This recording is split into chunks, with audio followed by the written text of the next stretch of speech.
today's tutorial, I've been showing you how to do string quilts. I've shown you some other quilt blocks.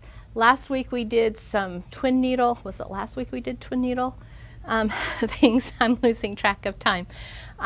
Today I thought I'd maybe combine some decorative stitches with crazy quilting and do quilt as you go. So I wanted to let you know that I learned something, and I knew this, but it got reinforced to me when I was making my sample block for today. So I wanted to show, this is called Color Me Cotton Embroidery Batting. We have this in the store. This is a needle punched batting.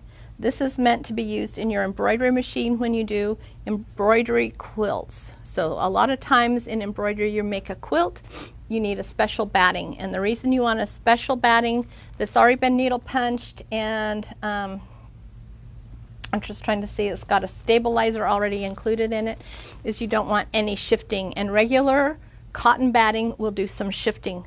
So I'm going to set this aside here, and I'm also going to say I thought I had, because I have some of this in my stash at home, I thought I had some.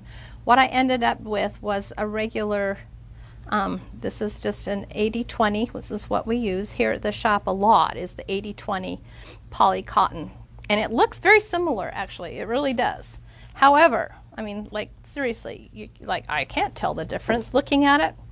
I went to iron a piece, and I went, oh, I just messed up my iron, because the polyester scrim that was on this that I couldn't feel melted onto my iron, so I had to clean my iron. Anyway, that's okay, just don't use your iron if you use regular, like Hobbs batting. I recommend this though, because this is what I was setting out to use, and I grabbed the wrong stuff. So we're going to use the wrong stuff, but keep that in mind. It works, it's just, I got a little bit of puckering too. And I don't have puckering when I use this other stuff. You see that puckering on my cross stitch. All right, so let's kind of get started, and I'll tell you what I did. I cut my squares to my desired size. I think these are 10-inch squares. Excuse me, my nose has decided to run. We have a fire somewhere, and my allergies are way crazy today with the smoke. I have regular scissors. I have my fabric folding pen. This is a key thing, because you don't want to get up and down a lot. And this is an up and down project if you don't have like the fabric folding pen. Okay, so I have my square batting right here. I'm going to take that little fuzz off the back.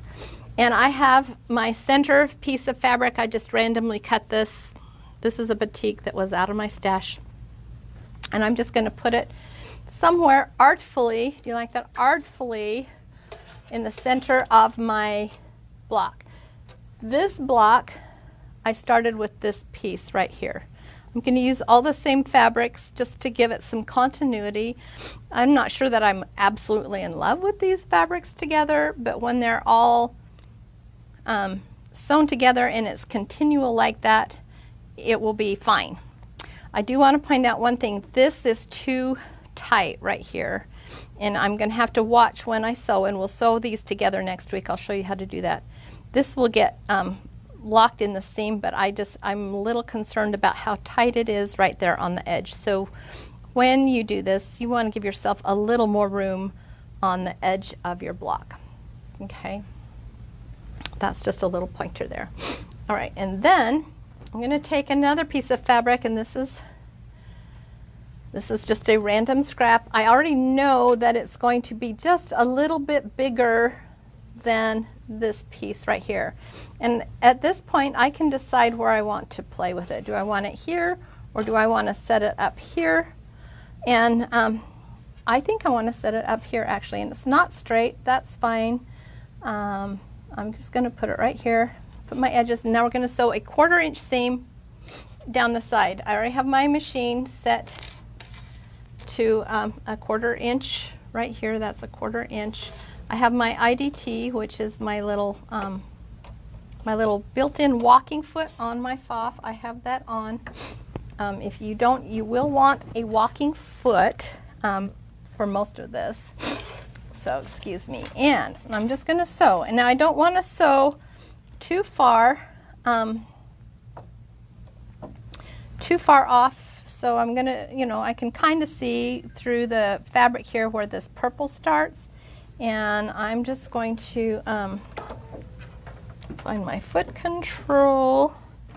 Foot control. Oh, that's the one thing I didn't look for, and the foot control is missing. So we're going to slow this machine way down because we're going to use the foot free sewing. I sometimes call it hands free sewing button. That's the start stop button right here.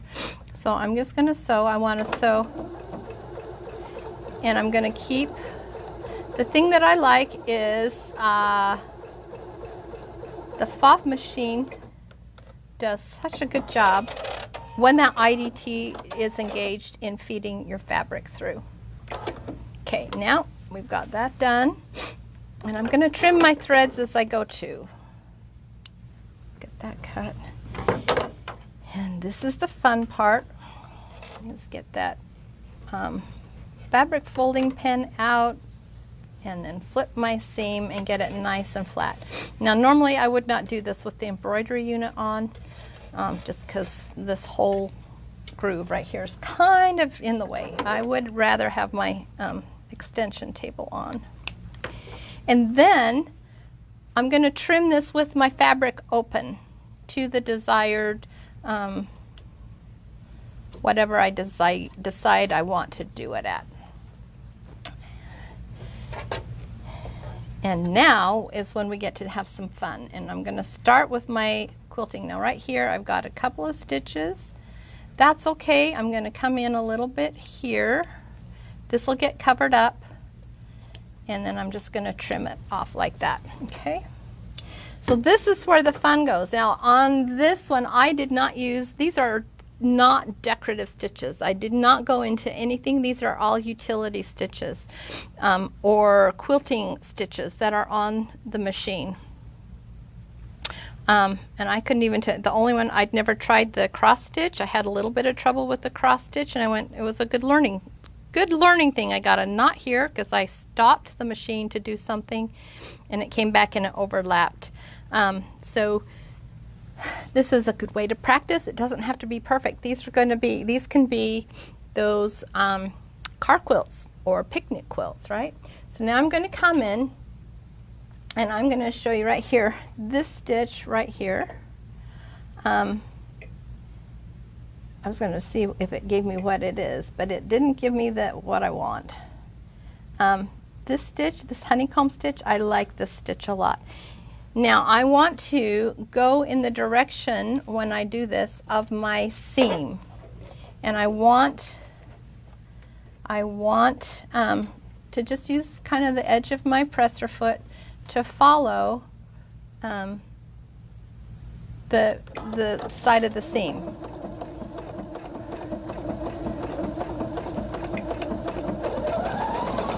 I'll speed this one up.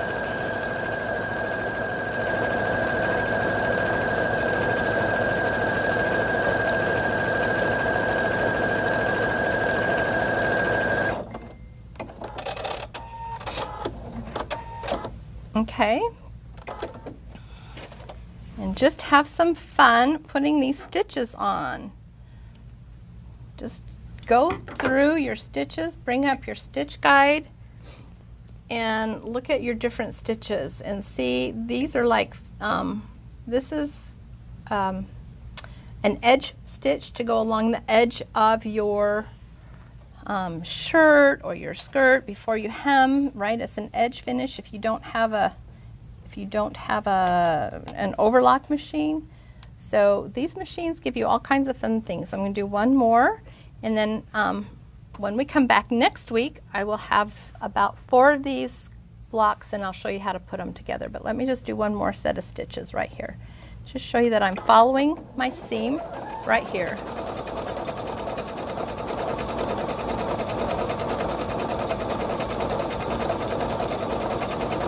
You notice I hardly have to guide the fabric. The machine's doing all of that for me. I also want to let you know I am using an embroidery weight thread for the sewing and the stitching. This one I probably should have started off just a little bit more. I am not sewing quilt backing to this. I have not made a quilt sandwich. I have no backing as I do this because I don't like the looks of this stitching, and it looks like I got a hitchhiker thread from another project somehow. I didn't see that one. Anyway, trim these threads off too. Just give them a little snip, snip. And when you're all done, it will be all crazy on the back, which is what I don't want all of this crazy showing on the back, because some of my threads I forgot to snip. Sometimes you get a little hitchhiker along the way, like I did on this one with this turquoise thread right there. Not a big deal. But because we're going to sew these together and then quilt them, and I'll show you how to do that next week, that's why I'm not doing a quilt sandwich with this. Just have fun. Just be creative. This is like really freeing. You don't have to think about it. You do have to think about and remember to put your stitches in, because I didn't put my stitches in before I put this one on. And so then it was like, oh, now what can I do? So I got this ziggy-zaggy thing done okay, but this one I didn't get started right, so he's not hiding under the seam. That's okay. Like I said, learning process doesn't matter. There's no right or wrong. It's going to be fine. No one's going to be coming along with the quilt police to see what's going on. So just have some fun. Grab your scraps. Start practicing and playing with the quilt as you go. It's really a creative and fun way to do some fun stitching. And I will see you next week when we finish up how to do the rest of this. All right? You take care. Have a great week. Thanks for watching. Bye-bye.